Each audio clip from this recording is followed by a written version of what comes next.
Hey everybody, I'm Tom Vasel, and welcome to 6 games I played so you don't have to. Now, this is a series of videos I do on games that I'm not as big of a fan of, and I don't want to go into too much detail on them. And of course, as I'm told in every single one of these, I'm completely wrong. And that's fine. There's plenty of people who might love the games I'm about to talk about, and if that's the case, mention it in the comments below. Check the comments below, because you'll find differing opinions for sure.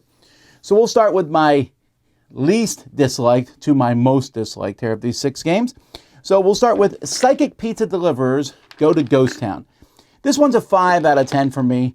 This one here, which is based on I believe it's based on a Japanese game, in which case I get it. This one's meant to be silly, haha. But one person is like running the game, and everyone else has a grid, and you're moving on this grid, and you just say, I'm going to move forward, I'm going to do something, and the person who's running it will say, sorry, you can't do that, you can't move here, there might be something blocking your path, you picked up a pizza, so on and so forth, and you're drawing a little map out trying to figure where you're at. And that part of the game is fine, but then there's these portals that completely warp you to a new position, which means that whole little map you're drawing, now you have to kind of guess where you moved elsewhere, and it's a bit chaotic. I haven't met anyone who, even the people who go, yeah, it's kind of interesting, that's the highest they'll go on it. So this one is, I think it's like the type of game that you might be like, haha, I have this in my collection, you've never seen anything like it, that's all true. I just don't know that it's necessarily fun. All right, then we have Turtle Splash. Now, you all know I love Lucky Duck stuff, and their first kids game was such an amazing thing. Yummy, yummy, Monster Tummy. I really like that one. This one here, and I'm going to show you a picture in the back of the box, has it where you're sliding this turtle down, and then you flip over these little tiles. For all the money they put into this game of like sliding this turtle down, this disc down, it's fun once, twice, 3 times. After that, it gets really boring. After that, it's kind of like a little memory game. You're moving tokens forward, but it pales. Now, part of this, again, this is another 5 out of 10. Part of the reason it pales so much, I think, is maybe besides the other stuff Lucky Duck has done, Lucky Duck Kids, this one I can't really recommend that much. Then this one here is a 4 for me. This one's Garden Nation. Now, this one I expect to have the most disagreement with.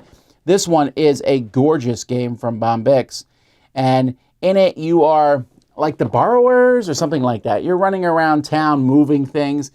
It is so chaotic.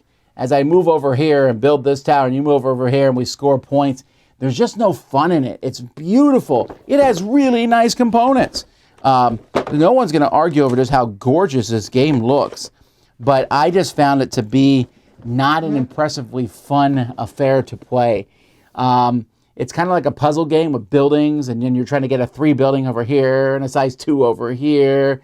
It's not very intuitive. There's special abilities that you have to kind of remember, and none of it translated into a, woo, that was a great experience. It feels a little bit more like a job than anything else. Croma Cube. Now, knocking on this one's a little, maybe, hey, but I like a lot of the games that this company makes here. It's a one-player logic game, but in this one you have these cubes, which, let's see if I can open the box here and show you. So this is kind of a nice little box here, a little wooden box with triangles on it, and the cubes fit in here like this. And you're going to be rearranging them and putting them in there, following a bunch of logic rules, which is fine, except the colors is the only thing you have to go by. And they have the words on them, like this one is coral, and this one here is emerald, and this one is orange. Well, that one's pretty easy. But I just found these puzzles to be not compelling. There's so many other little puzzle games out here, and this, following a little bit of a logic thing, and I played this with my kids because it was like, ooh, I can teach them logic, and we got so confused on the names of the colors and the problems with that, and then this box isn't that great. Big hole in the box, come on, stop doing that. I just found this one to be kind of meh. Another 4 out of 10 is Chaotic Studio. I really wanted to like this one. Look at that artwork. It looks like it's a lot of fun. And this game, this is kind of like a party-style game where they threw everything in. So in this game, you are drawing a picture, and everyone's trying to guess your picture. But what makes this game interesting is you're drawing the picture on these little clear sheets. And your picture, you need to break it up into 3 parts and put it on these sheets. One of these sheets then is taken out of the game randomly.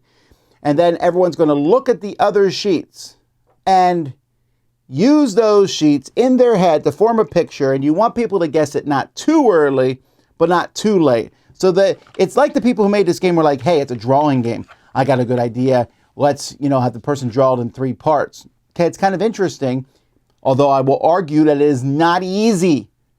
Drawing is already a hard thing for people to do. That's why games that have art, and stuff, they always try to get around it somehow by like, oh, you don't have to be a good artist to play this game. You don't have to be a good artist to play this game. In this one, they're like, draw a good picture and split it into 3 different sections.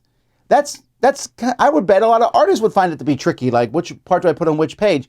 And then to have these weird Dixit rules where you don't want people to guess it too early but not too late, it just is a big mess, unfortunately. Funny artwork on the cover, not a good game. And that is called Chaotic Studio. And then finally, 2 out of 10, Tapeworm. I know. What was I expecting? Shocking that a game called Tapeworm isn't good. But this is a game which I was amused by. That's why I hunted down a copy of it. And it has different square cards with various segments. And then you play a segment. So on your turn, you draw a card.